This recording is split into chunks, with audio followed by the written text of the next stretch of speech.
привет, это Никита Исаев. Мы с вами в одном из российских городов, и сегодня узнаете в каком. Я хотел бы немножко еще раз по Кемерово. Еще не исполнилась неделя, однако все это обрастает определенными информационными вещами, которые, на мой взгляд, имеют очень важное значение для страны, для ее развития, для истории. Несколько моментов. Первое. Я бы хотел вам сообщить, что вчера вышло видео, как вот тот товарищ Востриков, который, как нам сообщили, потерял 5 человек в этой трагедии, в том числе 3 детей, человек, который, очевидно, ну, на мой взгляд, я с трудом себе представляю, что должно происходить у него в голове. Вы помните, он запомнился тем, что ему было предъявлено вице-губернатором Цивилевым, бесчеловечным, на мой взгляд, упырем, я об этом сообщил, предъявлено то, что он пиарится на трагедии. После этого стало понятно, что он совершил что-то не то, и, видимо, по какому-то звонку там из Москвы, от Тулеева, от всякого всего, кто его там пытается назначить, и он встал на колени перед людьми на этой площади.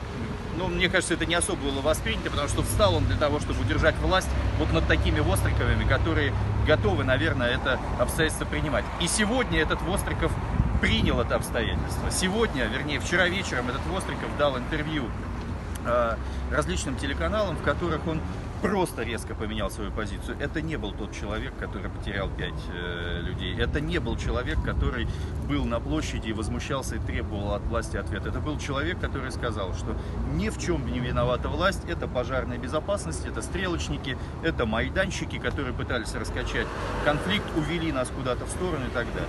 На мой взгляд,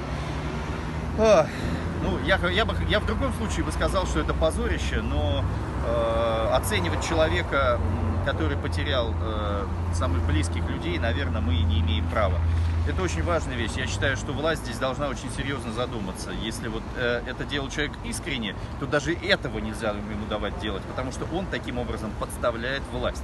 Подставляет ее тем, что все будут думать, что именно власть заставила его это сделать. Это очень опасная и ненужная вещь. Второй момент, который я бы хотел отметить, замечательный губернатор, в кавычках, губернатор Роман Тулеев. Вчера он пожертвовал в фонд людям, потерявшим в этой трагедии родственников, пожертвовал 5274 рубля 12 копеек. 5274 рубля 12 копеек. Один Тулеев. И вообще, наверное, это денежная единица, один Тулеев. Лучше бы он этого не делал.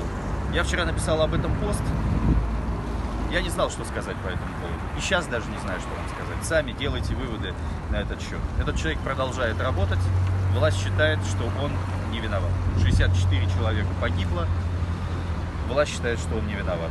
73 года человек не соображает ничего, не приезжает на место трагедии, делает заявление непонятного содержания, извиняется перед президентом, но не перед народом, называет людей бузатер. Я не знаю, что еще сказать.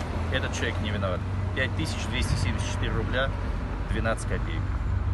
Самое главное, вы знаете, мне кажется, с момента, когда мы начали бороться здесь с Майданом в России, да, это был, помните, 2003-2004 год, когда был тот самый первый Майдан, помаранчевый, в Киеве, Ющенко, значит, Тимошенко, вот, выборы Янукович и так далее.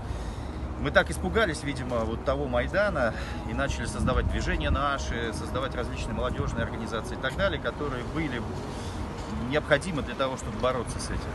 И мне кажется, сначала мы просто боролись, а потом власть сама поверила в то, что это возможно. И эта майданутая шизофрения, которую нас сейчас питают и пытаются сказать, что вот во всем виноваты вот эти возможные майданчики и так далее, мы реально в это поверили. И реально власть пытается бороться с этим мифическим Майданом. При том, что понимает, что русский народ, ну, немножко не такой, как украинский. Русский народ готов терпеть достаточно много. Я очень много это изучал, обстоятельства, и придется изучать, наверное, всю жизнь, что такое русский человек. Сегодня с товарищем я это обсуждал. Я очень рассчитываю, что это обстоятельство, трагедия, которая случилась в Кемерово, сплотит людей не только вокруг власти, как сейчас пытаются сделать, но и вокруг своего собственной национальной идентичности, которую мы вот такими действиями, которые я приводил сегодня, очень серьезно теряем. До встречи.